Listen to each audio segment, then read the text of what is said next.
welcome to Retail Daily Event Highlights for NRF 2021. Today, January 12th, is the first day of the event, and I'm Matt Gardner, here with Robin Wilson and Evan Bowler, all of us part of SAP's Retail Advisory Practice, here to share highlights from today's sessions. Robin, let's start with you. How did the day go? Hey, Matt. Great to see you. I would say today was really interesting. I especially enjoyed the keynote speaker, Condoleezza Rice, this morning. I thought she put a really positive lens on what has happened over the past 12 days in 2021. I also found that her perspective, based on all her experience and everything that she went through when she was Secretary of State for 9/11, was really insightful, very eye-opening, and it really gave me a very different perspective on everything that's going on today. So I really enjoyed that. Yeah, completely with you on how amazing that keynote session was. I really enjoyed that it was something outside the frame of just retail, how all of these things intermingle and affect retail. And it was a great kickoff to the entire event. Definitely agree, Matt. I like how the keynote really highlighted the retail industry's importance in the global economy. And even though it's been a tough year for everyone involved, that importance definitely hasn't gone away. And the retail industry continues to serve a vital function for everyone, now more than ever. And I think that was a really reassuring message to hear. Yeah, there were some really interesting stats in one of the other keynotes this morning. The presenter spoke to retail directly employing 32 million people and supporting 52 million jobs, which was 1 in 4.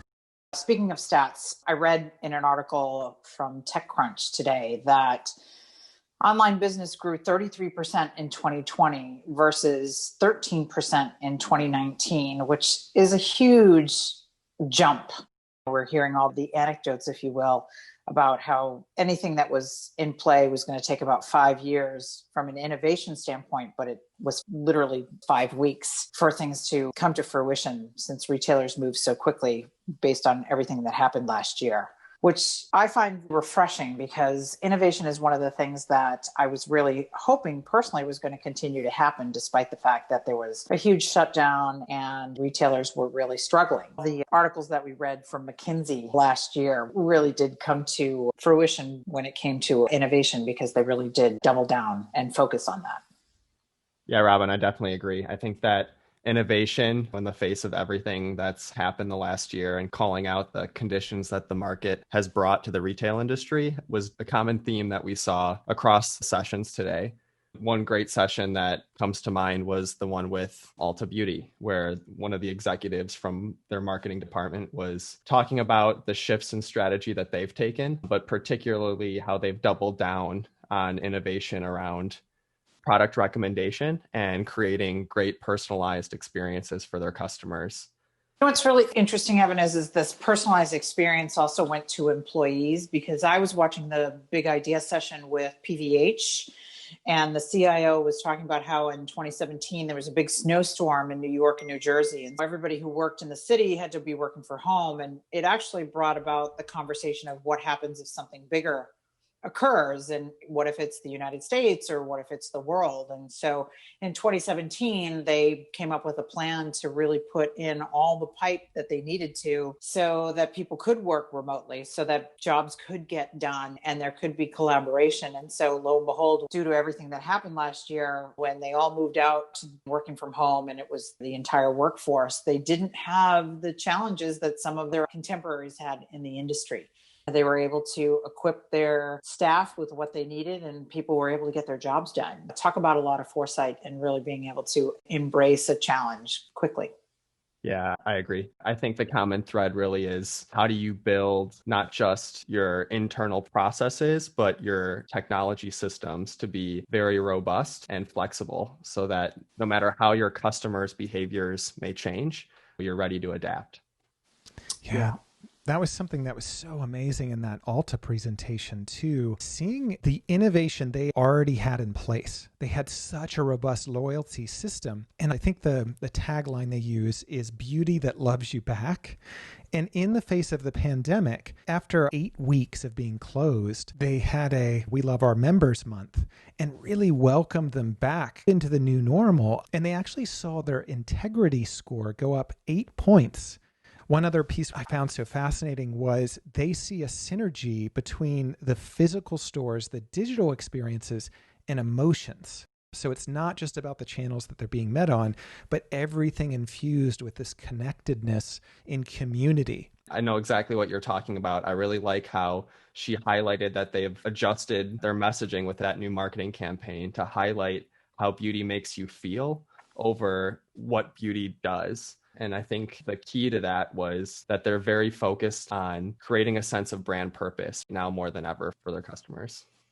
Which I find really interesting. I'm an Ulta customer myself. And so I thought that their email correspondence to me was really very thorough. And I understood exactly what I needed to do if I was going to go into the stores. So from a consumer standpoint, I definitely understand that connection.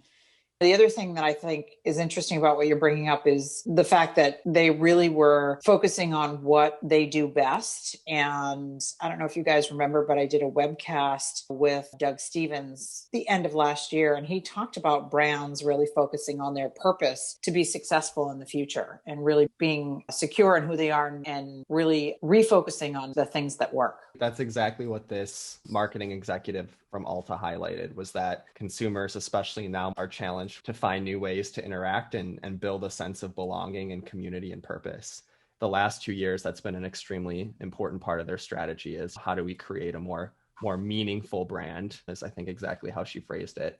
And Ulta's trying to establish a point of view on the role that beauty plays in all of our lives. And that's highlighted by their new marketing campaign, focusing on not what beauty does, but how beauty makes you feel. A quick aside for listeners, if you have an NRF event pass that's open to sessions after the initial live stream, they're all on demand. And so anything that has happened in the past, you can go back and listen to any of these sessions that might sound interesting. A point you just made, Evan, tied into one of the other sessions that you talked to me about earlier today that I found really interesting, which was consumer behavior making sense of the aftermath of uncertainty. This analyst really broke down some interesting insights both on types of consumers, where categories came out of what we experienced last year, as well as consumer sentiment. And the 4 sentiments that she noticed was time perception, like the grasp of time has shifted quite a bit. Another thing is emotional numbness, the idea of brands essentially helping people feel less numb, more alive, more purposeful. Another one was hope. And this, Robin, to your point from the keynote session, it was such a hopeful frame. And that was so supportive to say, hey, to me, this really cascades down from the companies and the belief that we can be confident in our ability to bring things forward that really spill over and create the connection and that same feeling with our consumers. And then the final of the 4 that the analyst mentioned was cautious motivation. And so just the idea that people are being a little cautious with their returning to normal and that there's going to be some stages to that process. What I think is interesting is the time, I don't know about you guys, but the time perception. I don't know how many times I've said it feels like Groundhog Day, right? I get up in the morning and I do the same, pretty much feels like the same thing every day. And I walk down my stairs and I go to my office and I start my day and it's full of Zoom calls. So I certainly identify with the time portion of the conversation at that big idea session.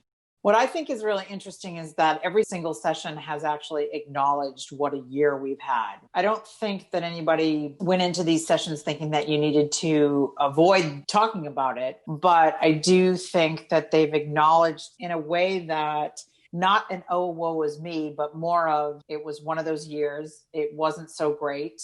And yet you somehow pull your head up above the water and you put together a plan and you figure out what you're going to do to be successful as you move forward, which I thought was very motivating and was really refreshing. Yeah, definitely agreed, Robin. This was one of the biggest themes that I took away from the Walgreens presentation. The executive did a great job highlighting their focus despite how the year was going, continuity of care for their patients and their customers and the communities that they serve.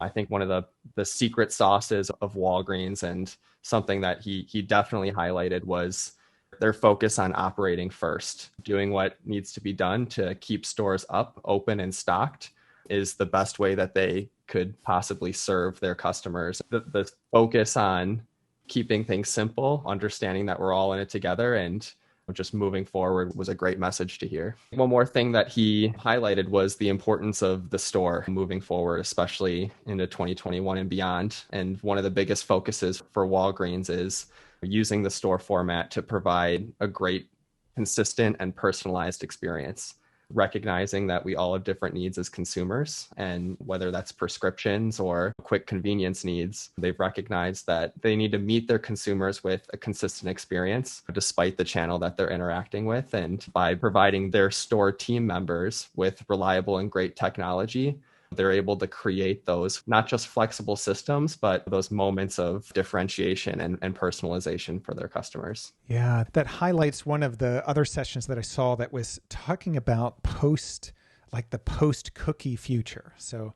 I feel like most retailers know what cookies are, but in the digital space, cookies are something that can track your activities across sites. And it's why, of course, we all often see some product that we looked at starting to follow us around the web in ads, which is called retargeting. And it was really looking at, to Robin, your point about us all having the same experience.